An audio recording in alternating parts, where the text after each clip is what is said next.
cannot understand. Gracefully.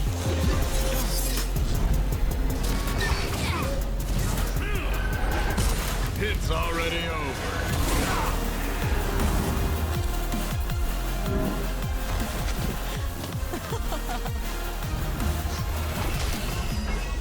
Die with grace.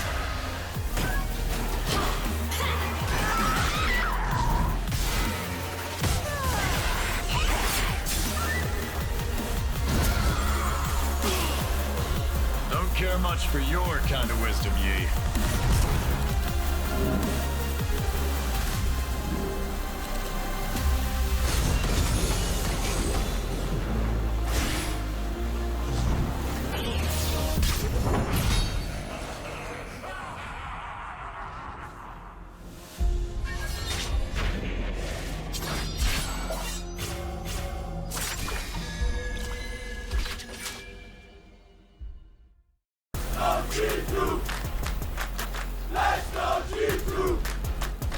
Welcome back to Worlds 2022, where it's great to see G2 fans cheering from Berlin, gearing up for their team's final game of the day here in the Worlds 2022 group stage. Now, as we dive into this JDG versus G2 matchup, Rouse catching the camera there on that one. I want to recall the last time these teams met. And Emily, I'm going to hand things over to you. It's a play we took a look at the top of the day, but I think it's good that we get a refresher on it here. Yeah, so I do want to revisit it. This is G2 playing with the Seraphine again. And when you are able to just land ult like this in a choke point, it's just perfect, right? And they were actually able to win some of these fights. It ended up looking a lot closer, and I think people might have expected. The problem is, obviously, JDG, we know them as a team that can visibly make mistakes, right? And still come out ahead due to their cohesion, especially in teamfights around Kanavi and YaGao. But I just love the creativity, specifically the Darius pick into the Renekton. Yep. It's something that we know from BrokenBlade from quite a few of his games. If he sees a carry option and he gets the draft resources, he's going to go for it.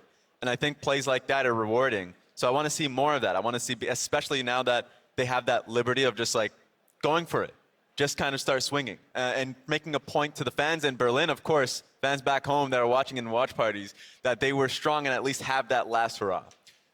I think they can go for the exact same draft minus the Fiora against JDG and at least From the previous game. And at least have more than a shot, because I think that Dalmon's specific brand of aggression matched up really well in what they're trying to do there. But if you play against JDG, not to knock them off, and their team fighting is still exceptional. But I think at least you get a little bit more time to maybe scale into a position where you can get to those 5v5s. And we've seen that, especially if you get a really good comp around it, maybe you can find an angle there. Yeah, I mean, then I think it comes down to the way that JDG set up for objectives, especially around Heralds. Like we said, if they do slam the Bel'Veth again, Herald just becomes such a high priority thing. Yeah. But obviously, I mean, you're looking at this man on the screen, 369, cited as one of the best top laners here, in addition to T1 Zeus. And JDG just seemed like, even in a fight like this, where it's like, oh, not really sure if this is going to work out, Kanavi has to flash out, they end up coming back from it. And in this game in particular, Hope was absolutely a star. That's what I was going to say, Chronicler. My fear is we didn't really talk much about Hope throughout all of the week one first round robin. And so when we talk about G2 needing to get it done against G2 here, I'm like, this seems like an even higher level JDG than we looked at last week. Well, that's the problem, because Hope can simultaneously hard carry when he gets Sivir Yumi, or he hard carries when he gets Lucian. It's like, what do you do? Can't deny everything that is strong to this player, and I think his consistency to me has been a really large reason of why JDG is so consistent in the first place. Yeah, and that's what makes this team so fun to watch, because when they do make team-wide mistakes with the advantage that they have, they can just rely on Hope to be able to just come out and have that teamfight performance on the Sivir game. Like, that was a great example of it where, yeah, they lose in that red side jungle, that teamfight, and it gives G2 some hope where they can play around Baron. By the way, everything. Horrible name for a player who's undefeated at a World Championship. No, because they don't need to rely on hope. They just rely on being better than everybody else. Very confusing word. Very true. So, like, that's where I feel like Hope is such a damn good player, and now they can put resources. They keep drafting How the do cat. we get Hope to NA? That's my question, really. I also think the other thing to point out really quickly in those stats, he had, what, 4 kills and assists before 15, right? So like that also means that JDG is getting kills in the spot lane, whether it's Kanavi coming down or whether it's just Hope and Missing playing really well. And Raz, you already mentioned Missing, how he can flex between Enchanter supports, and we saw him on the Thresh playmaking on that as well. Yeah, Hope is picking up kills, Missing is missing from the bot lane and killing the mid laner. That's pretty much how you face How can JDG. you not It's a love scary their team name? comp. Communication gets hard. The teams are ready. Freak, Gazelle, and Dagda are subbing in to take over on the caster desk for the rest of the day. Enjoy. Thank you very much. Welcome back. We realized Kadril was simply cursing Europe too much, so we are here to give G2 a fighting chance here in the group stage. Might be a 0-5 start here for the LEC in the second half of the group stage, but today we find G2 get that win. Yeah, I'm just glad that they subbed in the Irishman for the Welshman. That's where I feel like we're really going to be strong here. But I'm excited. I mean, JDG versus G2, I'm hoping should be a really good matchup, especially when you kind of look at like how YaGao is performing against Caps, and then also seeing what BrokenBlade can bring it against 369. Well, I'm just really interested to see what kind of approach G2 are going to take this game, right? Because they are now eliminated from the event. We saw yesterday, once that happened to C9, they went with a little bit of a for-fun draft. Are we going to get a serious draft here for G2 playing for pride, of course, still wanting to get another win in the group stage? And I think the important thing on the playing for pride angle, because again, G2 cannot go to quarters, is finishing above EG in groups, right? They are both 1-4. They both have one game left. EG, DK, gonna be a tough one. G2, JDG, obviously tough one as well, but at least ending like, still more wins than you. Like, that is pride that is still we did better than you, and so I feel like G2 should have a shot at, trying to win this one. Also, honestly, JDG's wins haven't been the most big, like the stomps that we've expected at Worlds, right? They have looked vulnerable, so if there is a team that G2 could go against, it feels like it's JDG. At the same time, G2's 2 games today have been rough ones. They have been getting absolutely stomped thus far in the games today. So we're going to have to see if they can have a little bit of a bounce back game here, salvage a little bit of pride. First pick, Maokai here, has been very, very popular for Europe. Working best, of course, I think for Rogue. Most people looking at Odoamne and the performances that they have had. Still a big hope for Europe. But we are expecting this probably to be mid or top. We have seen a little bit of Maokai support, but not very much, especially once we've actually gotten into the main group stage. And sticking them out as we get the Kalista and likely Sylas here locked in for JDG. Talking about their stakes here, they are basically battling Damwon for top of the group, right? The expectation is you win out, and then game 6 is 5-1 battle, right? If DK takes that game, you're tied, you tie break for first, you make a battle afterwards, but they're basically racing each other for the most wins in the group.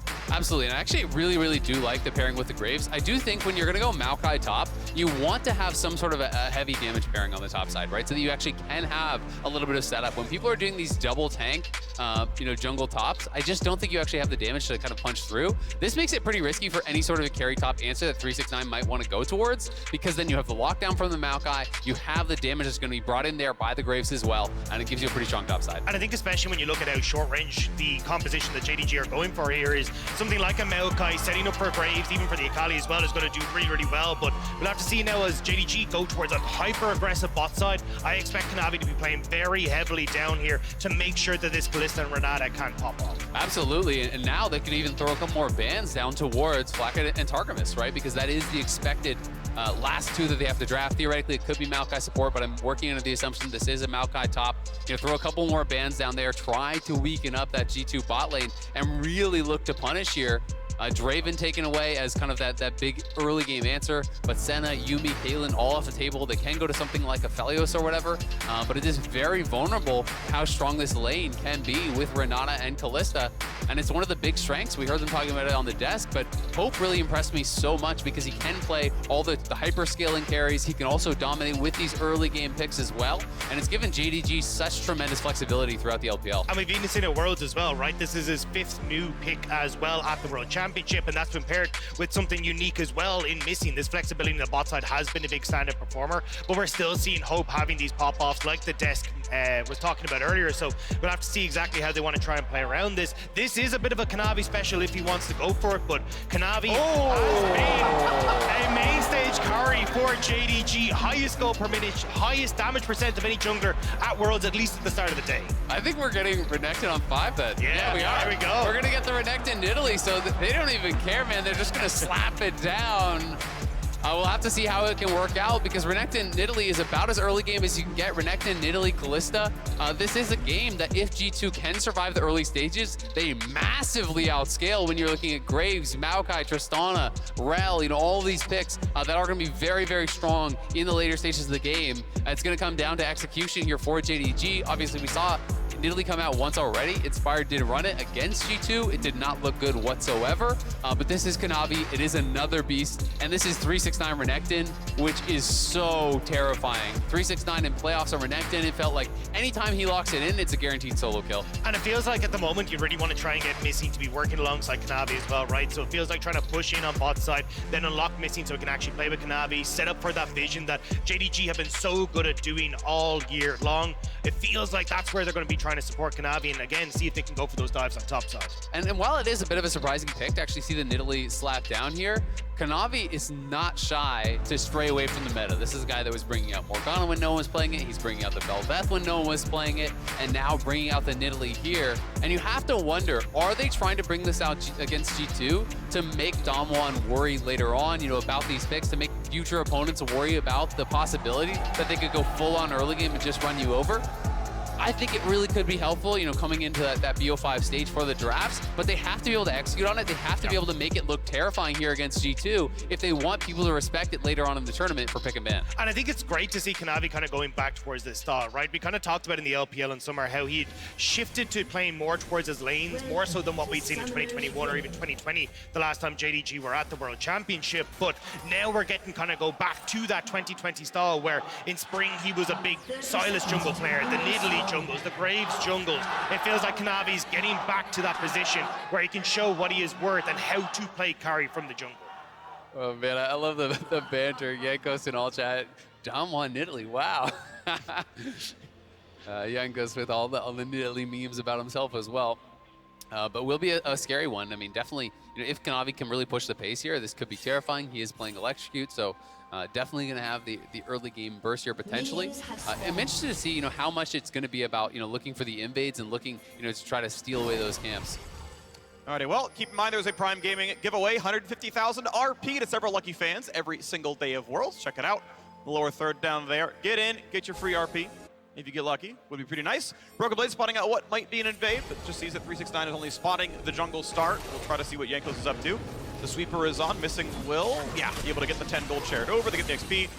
And it's going to be the red buff invaded and started for Kanavi. And I like the start as well already, right? You want to be trying to play for Hope and Missing so they can play aggressive on the spot side. Especially Hope going for the exhaust and ignite. They want to try and go ham in this lane. So having that map split could be really good for them. And I'm actually really, really interested to see, if Kanavi is going to go back towards topside and try to defend his own top quadrant, though. Because you have Renekton as a pushing lane here.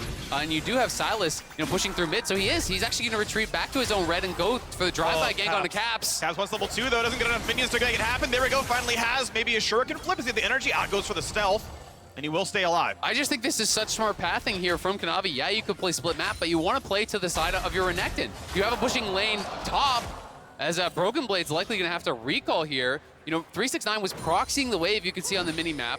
YaGao was pushing so heavily through mid, really trying to contest this to make sure there's no opportunity for Jankos to actually counter-invade and take away the enemy red. So now Jankos is just going to have to take the L on this and accept that he's going to be down a couple camps. And you can see Kanavi cheats up towards topside, takes the Raptors. Now he's going down towards blue, so he can actually have a late take on the red and then use that potentially towards a top lane gank later on. So I think this is really, really smart, and there's not really any opportunity for Jankos to get something back. And it's only going to become more dangerous as well for Jankos because you've got help in mid now for YaGao. He can continue to bully out Caps. You've already got control for 369 on top side. Bot side is fully in favor of the pushing 2v2, so Kanavi can now play off of pretty much any side of the map he wants. Flash engage going to land there for the first stun. Hope could be the easy target there. Going to stay in range. They blow up the cask.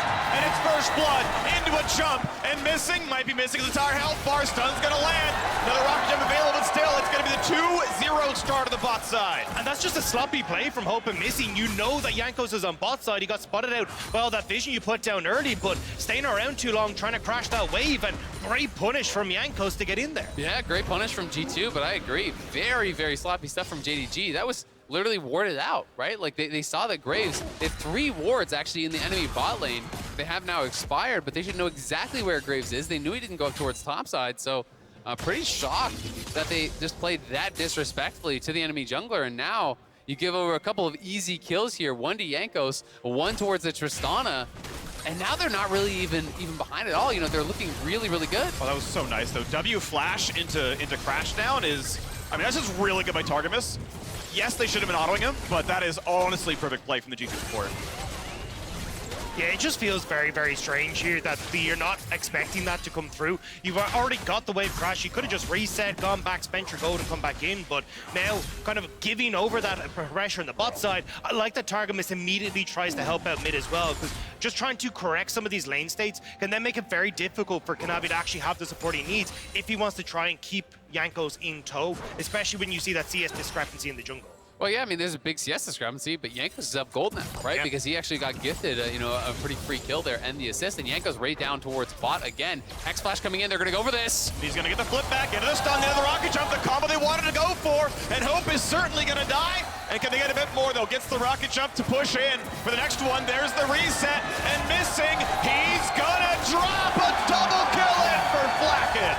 G2 are crushing the JDG bot lane, playing so disrespectfully. And Jankos is down here time and time again.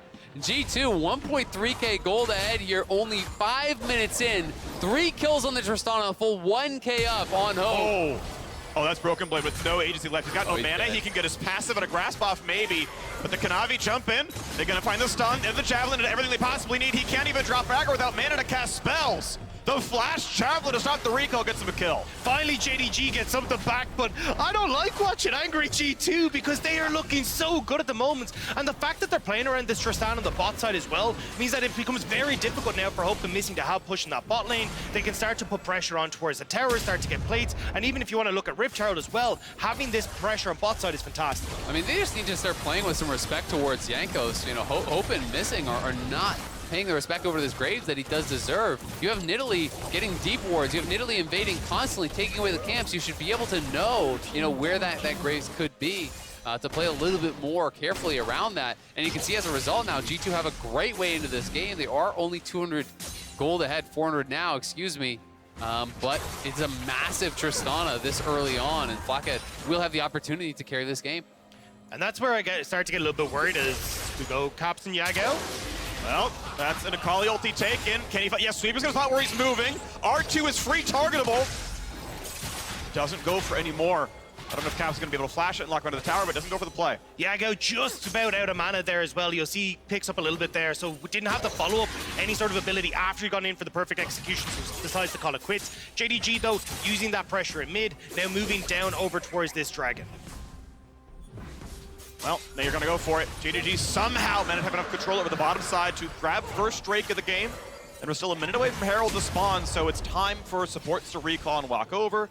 Jungle's going to do the same. And with Renekton obviously winning up on the top side, you can see 500 gold to his advantage. There's a chance JDG get both objectives. There absolutely is. I mean, 369 Kanavi looking strong, in a mid lane about even, but bot lane is absolutely a disaster. And overall, you'd be so happy about this start here for G2. The fact that they are not even just even in gold with the comp that outscales, they're actually up in gold against this comp that is going to really fall off incredibly fast here for JDG. So G2 just need to continue weathering the storm. Only go for guaranteed plays, chill, farm, and just wait for those items to start coming through because it's going to be looking good for them. And just on that note, I think with Rift Herald coming up, I'd prefer to see them nerdy try and make a play around bot side. They can spot out Kanavi here, but if JDG are going to try and go for Rift Herald, cool, just like let them have it, right? You go and try and make a play on bot side with Jankos, you can easily trade the 2 turret plates regardless, and if not, just go for a dive anyway and see if you can get even more gold in your favor. Well, honestly, like, I'm not even sure they need to try anything. Just farm. As long as Jankos can protect these lanes, right? Like, they're in just such a good spot here. There is a slight gold advantage for Kanavi, but still, I mean, Jankos has gotten 3 assists. You know, he got that early kill. Flakked's looking great. You know, your lanes are doing just fine. BrokenBlade will struggle a little bit here, but overall, things are looking really, really good. Jankos going to be going back up towards topside, though. 369 could be in trouble. Find a bit of CC. He's going to double dash back away. Pops only for a bit more health bar.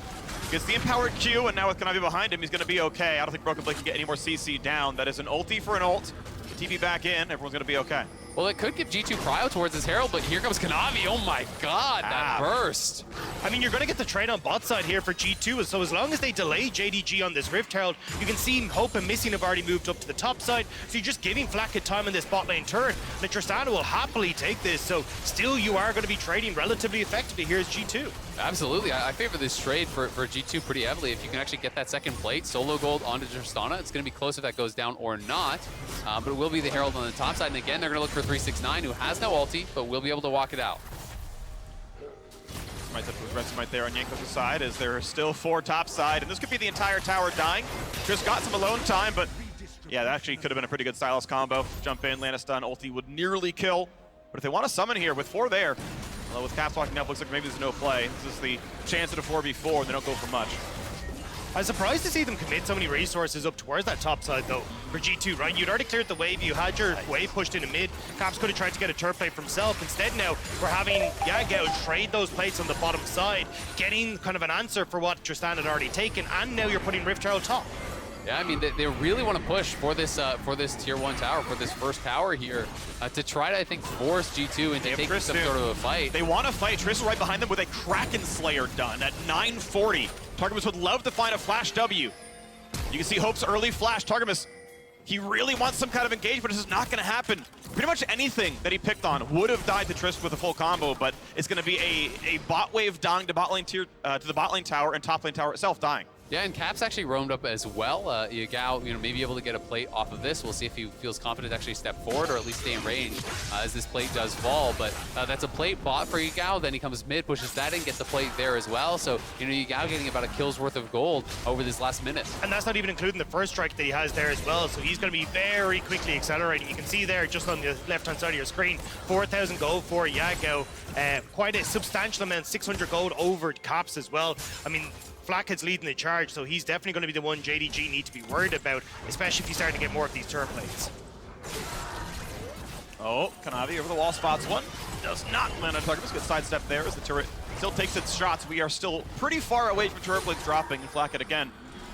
Literally up a mythic on his opponent right now. Yeah, I mean, Hope hasn't been back to base in forever. He just has that early Vamp Scepter here, so JDG do not want to fight around Hope whatsoever, but that is not the spot you want to be in here with the Kalista. When your Kalista is just kind of praying for little bits and scraps of farm here, it's really a bad spot. And that's why I love the way G2 are playing this. They're consistently keeping Flakked out on the map. They know that in 30 seconds, Dragon is up. Well, if Kalista doesn't get a reset, well, we just have that mythic advantage for the team fight. So that's actually somewhere where they can try and use that advantage. Even here, Flakked and Targamas trying to see if they can stop Hope from resetting, knowing they can use this.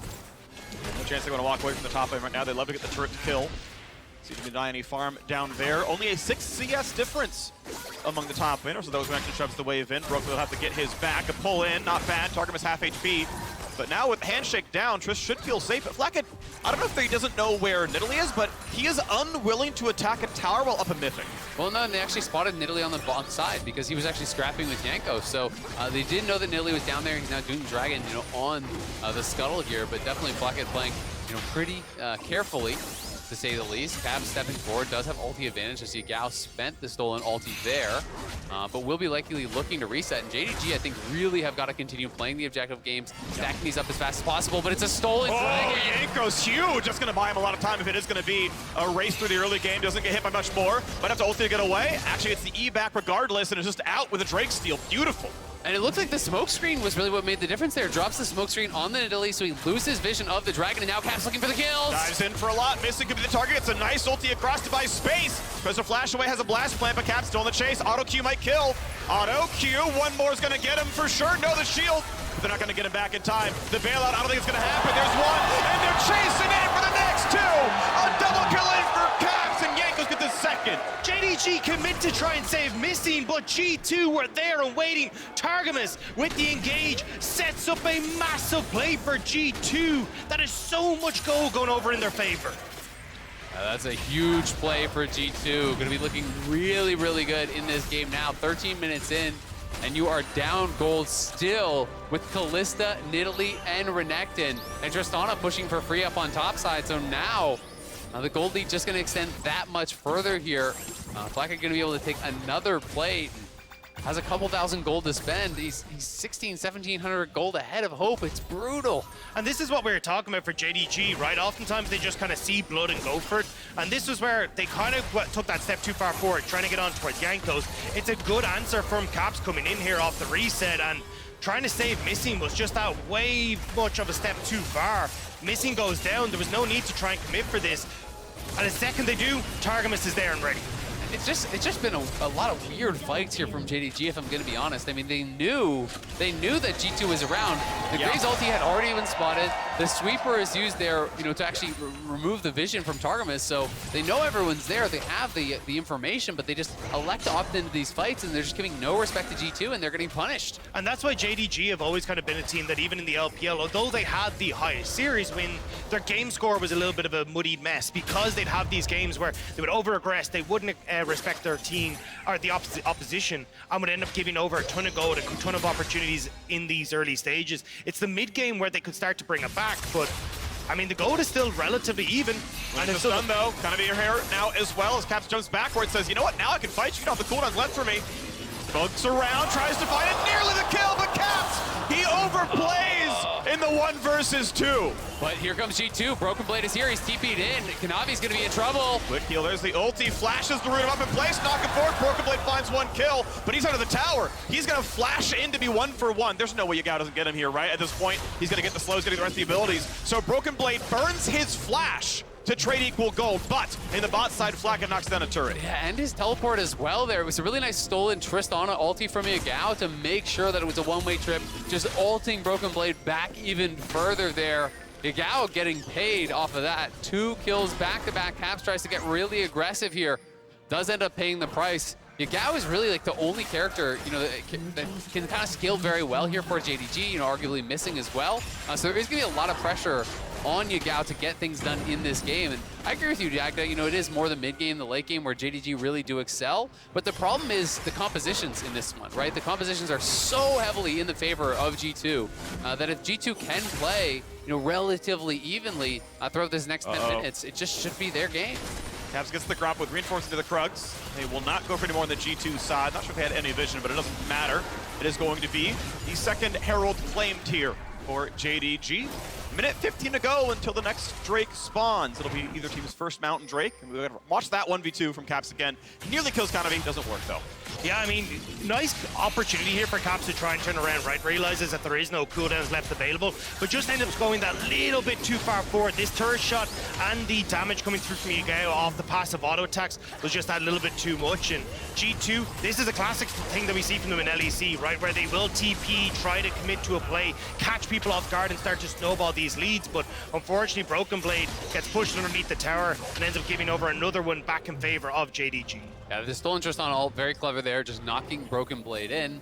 But it is G2 tied on Dragons here, 30 seconds until this one is going to spawn. And Flakked, very close actually to his next item. Yeah. Kind of weird that he picked up an additional crit cloak. He could have probably been towards PD. I know that they're relatively efficient though, individually. So the build he's going for is Zeal to Lord Dominic. It's a very common tank busting build, but obviously Renekton has gone forward. Renekton doesn't have the most armor, but we'll see what he goes for on this one is to move around, and JDG need to fight for the river. Do they get outscaled? Can they fight now in the mid game? 17 minutes. Herald 7 in mid will not quite kill the turret, but he can always run back and get that gold. YaGao's doing a lot of work here in the backline though. Caps and Flakked low. Targamas, done from 3-6-9. Target the backline, hits on a 3. Berserk buys a bit of time. Hope gonna stay alive for now. Shield bow on Caps zoned out, and Targamas drops the engagement, but his team cannot help. Thank you to Renata Glasc. Jankos is low, stunned, killed by 3-6-9, and a double kill for Hope. JDG pulling it back here, winning the team fight in dominant fashion. It was a big engage from Targamas, but he goes over the wall, and Missing's ultimate bought them the time they needed. The hostile takeover was clutch there. And I love the idea initially from G2, right? You look at the screen, you're like, oh, JDG are super spread out. YaGao is stuck bot side. We've got control over River. Let's try and make a pick onto Hope with Caps. But unfortunately, because 3-6-9 was there, Caps actually can't get the pick. And suddenly you've invested so much into trying to kill the Kalista, you've nothing left then for the upcoming team fight. Yeah, and I mean, there was just so many tools available for JDG there. We can watch again. It's about this flank coming in on the side from Targamas here, looking for that angle. Does find the engage on this big clump, but then watch YaGao here. YaGao has stopwatch, missing pops the ulti, then gets pulled in by the Kalista ulti. So really great timing on that ultimate from Renata Glasc. If he didn't actually get that off prior to getting Kalista ultimated, this could have looked like a very different fight. And then 369, as you say, is just zoning out the carries there. There's no follow-up for G2. Yeah, it was super hard. And then once you're on the chase here for JDG, you've got the spears that are landing from Kanavi. And this is what we were kind of talking about for JDGs. When they get to the mid game, yes, compositionally, definitely I agree. Late game favors G2, but they are so good at finding these moments to pick their fights around objectives, control vision, especially when they just tend to overload one side of the map and look for picks. So that's what we have to keep our eyes on now to see if JDG can take that lead and that 4K gold lead they've managed to find for themselves and keep this pace up. And I think the pace can keep going. We are seeing a damage out of 369 actually rushes the Gore Drinker. I know in the LCS we see a lot of Ruin King Sunfire, but actually globally the more common build actually has been Gore Drinker by a little bit. So relatively common build here onto the Death Stance second as well, so he will be a big damage threat. And I always feel like if there's 3 melee on the other team, Gore Drinker is just super high value, right? You know, you're looking over, you see Rell, you see Akali, you see Maokai, even Graves relatively short range, so there's a high chance you can get one of those really big Gore Drinkers off in the middle of the team. You know, 369 is incredible on this Renekton, always finding the right angle to enter the fights. You know, if you can get in the mix, get in power Q on multiple, get that Gore Drinker on multiple, it can go huge. But now they're looking to wrap around here on YaGao. Counter TP coming through, but will be a 3v5. Flash away from the jungler. What's going to put him for? There's the root. There's the combo. A quick shutdown. Does 369 survive this one as he joins on in as well? The Berserk going to hit almost nobody. A single auto from Targamas. 369 holds the front line still. Ulti on. Finds a huge stun in front of the turret. Caps will die. Caps wants Kanavi. But no! He can't get it! And it's another huge set of shutdowns. A sidestep for Flakked. A jump away for Jankos. But it's over the wall. It's Hope. And he's going to extinguish the last of G2. The Ren's got to be up in a second. The javelins, the spears stick in. Ren's him asunder. Flakked drops. And an ace in the top jungle. The LPL champions will not go down. And immediately they turn on towards the Baron. It looked dreadful for JDG as YaGao explodes, but they can turn it around, and now they'll get the big purple worm. Oh my god, JDG gets so much off of that fight. It was looking good for G2, and they're going to try to TP in again here with Caps, but YaGao should be able to walk it out. Caps doesn't even have an ulti, so... Backwards E, yeah. I mean, if there was no... Okay, flash for it. There's a stun out of Targamas. W over the wall. They're going to get the CC, but is it enough damage is the problem. He steals Rell ult himself. Gets a bit more damage done, but he's lower and lower, and Caps lands his second shuriken flip. Important kill there for G2. They needed to get something back to try to stifle the momentum here that JDG is building. So Caps coming in, and we can watch this one more time. The initial play, you look at the mini-map, you know, it's Flakked coming up here. It's everyone here arriving for G2. 5 members are there. They get the kill on YaGao right off the bat, but then Caps again diving a little bit too far forward. He has a great sidestep on the ulti from missing, but then as he goes in here onto Kanavi, you can see Hope has now arrived. 369 again, just crushing through those frontliners. Kanavi lives, and it all goes pear-shaped. Also, just a great ult from Hope working with Missing there. Gets the knock up onto the 3 members of G2. It separates Caps from the team. So 369 able to go back, deal with the Akali, and then JDG can follow up. Javelin toss. Thank you very much. A little bit of Void Staff now on the Nidalee, and this is absolutely mass now out of JDG. They're a minute away from the 3rd Drake.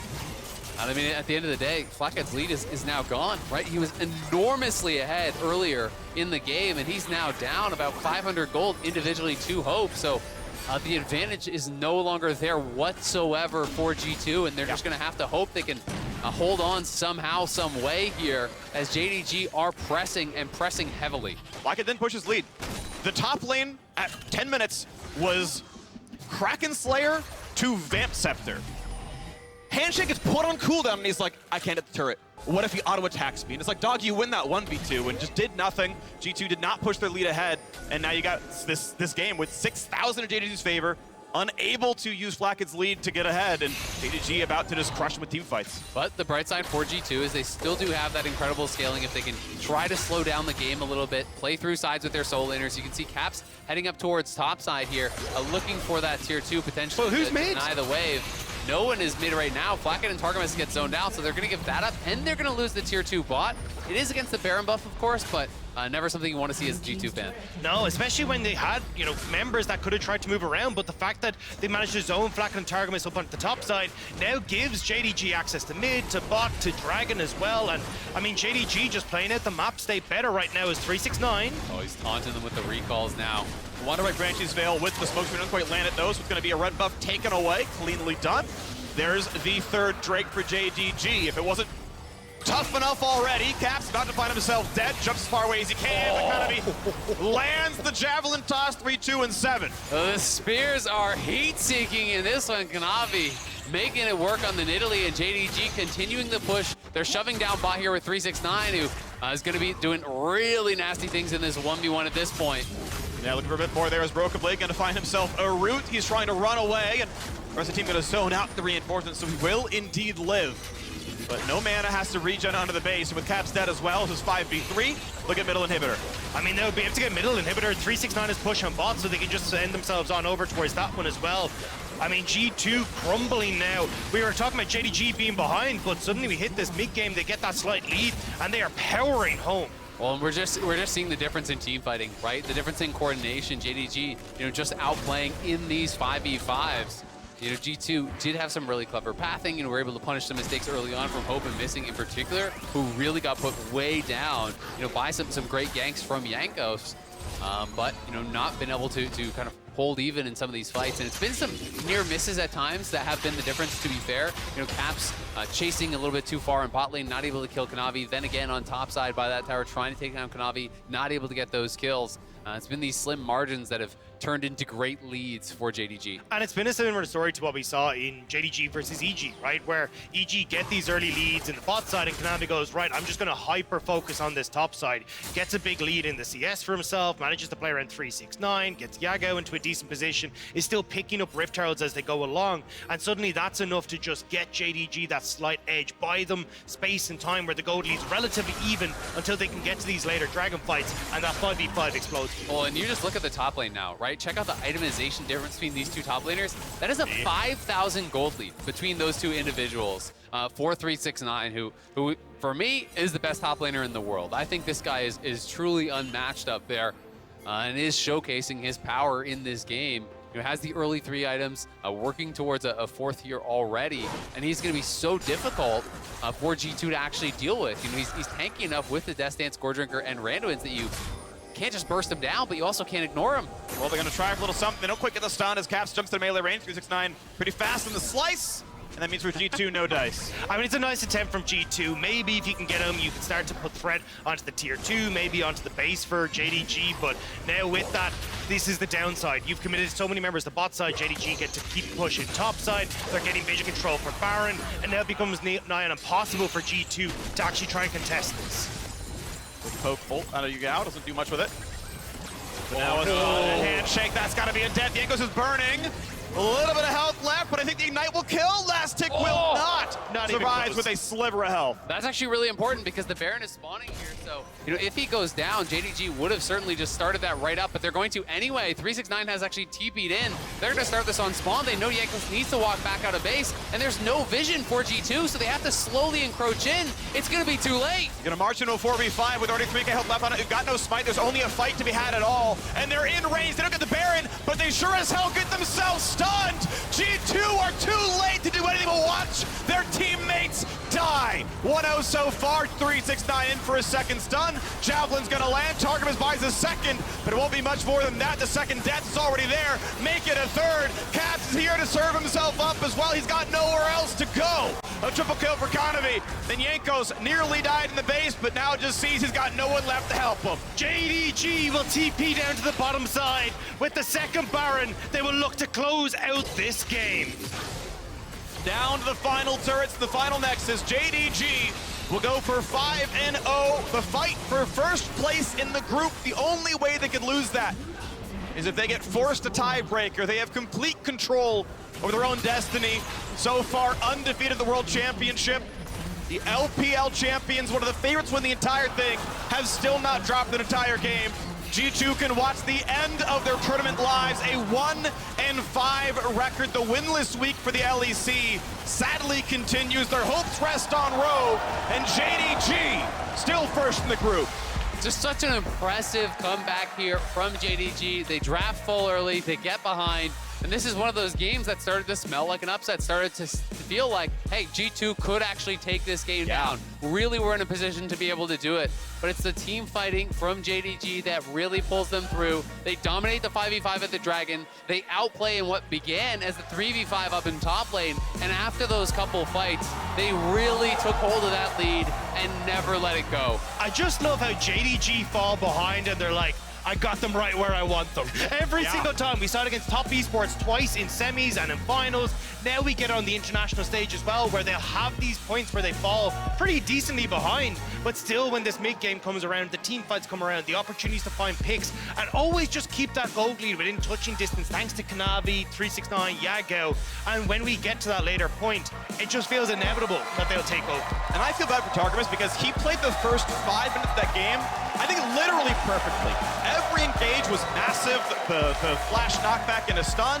First double kill. Second one, he's prepping a Hex Flash for the expected Warden Tri-Brush. Another double kill. Like, it was perfect. Targamas was so damn good. And yet, despite a 3-0 Tristana, they couldn't get first strike. They couldn't come up to get more than a single turret plate to get the Rift Herald. And suddenly now, 369 versus JDG have enough gold to just plate the game out, despite a gigantic gap in the bot lane. And I mean, to me, the biggest thing was, G2, I think, getting a little bit too hyphy. There was no need for them, I feel like, with the scaling advantage that they had, to do anything more than just play it slow, take the early lead, and hit those items, hit 2 items, hit 3 items, then start to look fighting. It felt like they really wanted to play with that killer aggression, slam home this game, and close it out fast, but ended up biting them in the butt. But them in the 1-5 for G2. We will see more from Europe next tomorrow with Rogue here as well. And if you can't make it to San Francisco for the finals, you can always watch on the big screen with friends and family at select theaters near you. Use the QR code below to grab yourself a ticket. Now, while we prepare for the final interview with G2 for this Worlds, we're breaking down this game with the State Farm Analyst Desk. Thank you so much, Freak. And what a valiant effort it was out of G2 Esports. While they will fall down here in their final game. And what a lovely reception from the New York audience as they take their final bow on the stage. As Freak said, we're going to attempt to get a G2 interview for you prepared as quickly as possible. If we can't get it here, we'll show it to you a little bit later on in the day. But let's take a look at this draft because, again, it didn't come easily for JDG. They had to fight back in this one in order to stay undefeated in the group stage, Chronicler. So I see these drafts, and I have seen very similar drafts with 10K gold leads lose games. Anyone that has seen in LCK semi-final in spring will know what I'm talking about, where Damwon had a very, very similar problem. And my thing was that if the bot lane falls behind early in a comp like this, I don't know how you win. I don't think you should. I think if Tristana gets a lead in a composition and you have a scaling lead like this, Remind me what happened in this game? Well, they didn't, obviously. JDG can't keep getting away with it. They can't. I'm down This is like last year's Gen G. It's ridiculous. It keeps happening. It's ridiculous watching these games and then having regional experts turn to you and go, no, this is pretty normal. Like, they're still in it. They're still in it. Like, there's no way they're still in it. And then they come back and win. But let's first talk about what G2 was able to get done in the early game. Because as you mentioned, it was quite a lead they built and one that most people probably would look at and say JDG doesn't have any business coming back from this. Yeah, I mean, this early portions of the game was so good for G2. The bot side of the map was playing out of their minds. I remember the early 3 kills that that was actually off of this. And a lot of it was off of Targamas not being able to see too much of Rell, but now being able to see it. Like, this was the play that I was looking for, that I thought was really hard for JDG to come back from because they didn't expect this off the Fog of War, and it spiraled G2 into an advantage. Yeah, this was the play where I was kind of like, okay, G2's bot lane is ahead. This entire team composition has better scaling. And then it was this fight that ended up turning things around because even though Targamas goes in, gets a good engage, that Renata ult comes across, and then this is, after this fight here, there are some other fights where G2 still opt in, and it's like, you don't have to do that, actually, because to Azael's point on cast, they can still sit back. They do still have a significant scaling advantage. And Chronicler looks just very disappointed right here. I'm looking at him, and he just has like a very disappointed dad look on his face. Yeah, usually that's my role in this. That's true. Because I think I think G2 was in a position to really take it all. I think they had a really good early game that set themselves up for success, but then they weren't able to cash out in. And Renekton winning games that he shouldn't just always get kind of gets me, because even in that fight you saw that at that point 369 still doing an incredible job, actually zoning out multiple people, and combined with that Renata, there was just no angle for G2 to follow up. I will say though, there was a point in this game where I was looking at it and I was surprised that JDG were so close in gold, even with a significant kill advantage. And a lot of this was just based off turret plates. 1,200 gold off turret plates, while G2 was trying to find an angle and were struggling to do so. I'm actually so glad you brought that up, because there was a specific thing that exemplifies this around 15 minutes where G2 actually gets the collapse, right? And they're all the way up in the bot lane around bot tier 2. And meanwhile, 369 is just hammering on tier 2 in the top side, right? So like, it is really interesting to see, like, yes, we didn't like JDG's draft. Like, yes, we did think that G2 opted into a lot of fights that they didn't have to. But to your point, Raz, the ability of JDG to recognize when they can cross map, when they can split push, and it's super interesting to see this out of 369 specifically, because I've actually been pretty critical. I love 369, okay? Like, I actually love him. But I've been really critical of his ability to recognize when he can join the team and when he can't, and when he should stay in a side lane, right? And I think you saw that at 15 minutes. Go back and watch it. It's a really good recognition of how JDG know where they can make cross-map plays. And what I love about how JDG played this one out is that with compositions like that, you don't get a lot of errors. And they made some errors, but regardless, they were able to turn it around. The ability to find, no matter what your map state is, no matter what your draft is, the one angle that can get you back in the game, which in this case were a couple of amazing mid-game team fights, I think is what sets a good team apart from a great team. Yeah, so speaking of 369, speaking of turning things around, Raz, we look no further than our Cisco Every Second Counts. Thank you to a reliable Cisco network. You see here, 369 will extend a play in the top lane under turret, making sure he entices G2 just enough for the rest of the team to collapse and get their team fight win. It was a nice bait there.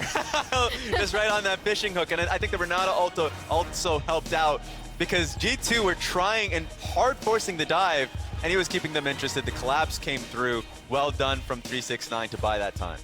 Yeah, definitely an overreach from G2 as well, but that's what we talk about time and time again in the game of League of Legends. When you're behind, it's about identifying an opponent's mistake and capitalizing on it. And almost no team does it better than JDG, right? Yep. That went from, okay, 1 or 2 kills under a turret to a team ace, and we're turning on to the Baron. Yeah, and I mean, look at this forward person. It's ridiculous. It's actually nuts. I also believe, looking at the damage charts, it was him and Nidalee, I think, that actually ended up doing the most damage in this game. Yeah. So obviously, I don't know, man. He just keeps rolling 9s, even on the Crocodile. I'm sorry, Chronicler. I'm sorry. I know. There it is. I know. But I feel like you were right, Emily, talking about it earlier. He is the picture-perfect definition of improvement as a player, especially in his days when he was on top esports. Like the fact that he was able to grow as a player and not take those risks to his name. He was known as 369 because of the role. He made a lot of risks throughout, and then finally people are knowing him as 999. Yeah. Well, exactly. So okay, I'm glad you're kind of on this, because earlier in the tournament, Shox was able to talk to him on stage, right? Asked him, as it is kind of a custom for others to rate his performance on a 3, a 6, or a 9, flatly to him, how would he have rated his performance? At that point in the tournament, he said a 9, which again, I'll remind everyone, is the top of the scale, and then said, with room to improve. So, I don't even know. It cracked me up. Where do you think he's at now? Is he officially 3-6-10? Like, where are we at on him now in this tournament? To a different dice. Still undefeated, coming back on the croc, deathless, 62% Chronicler seems bought in. I think it's 3-6-10, right? He loved it.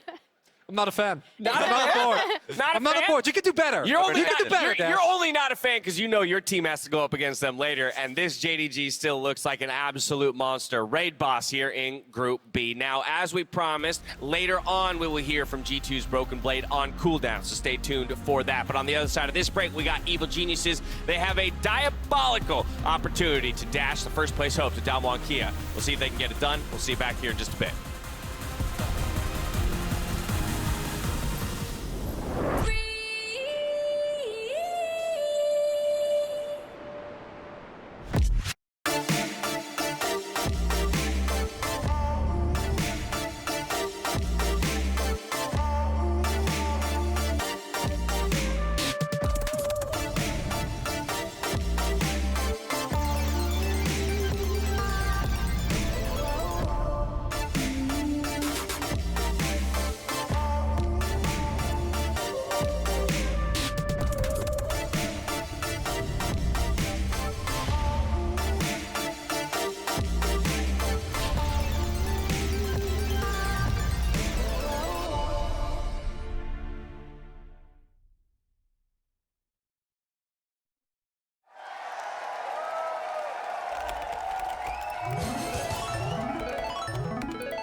Run me my money.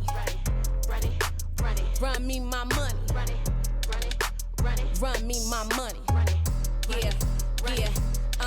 Yeah. Big bad money maker, working hard for all this paper. Check my stats, I'm kinda major. Can't nobody do it greater. I can make your body rock. I'm the boss, I call the shots. Doesn't matter what it costs, baby. No, I got it.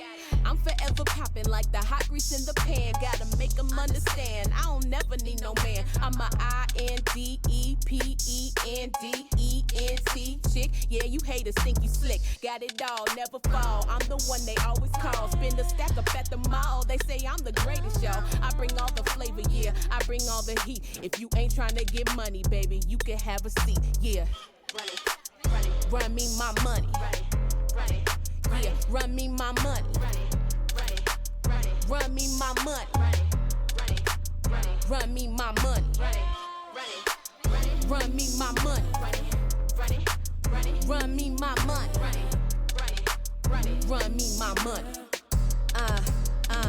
Yeah, look, they don't want no smoke cause they know I got the vapor. Keeping all my jewelry on me tighter than a taper. I be on my ballin' tip harder than the Lakers. Do nothing for low, I don't do no favors. Came from the bottom, busting out the bag. I'm the girl you never had, never will and never have. All these suckers know I'm bad, know I'm lit. Make these haters wanna quit. I don't want no things you got, not even a little bit. Face pretty, game tight, make you get some act right. Play me once I catch a flight, money Himalaya height. Got no time to be polite, get these broke men out my sight. If you got the cash, baby, we can leave tonight, aight? Run me my money. Yeah, run me my money.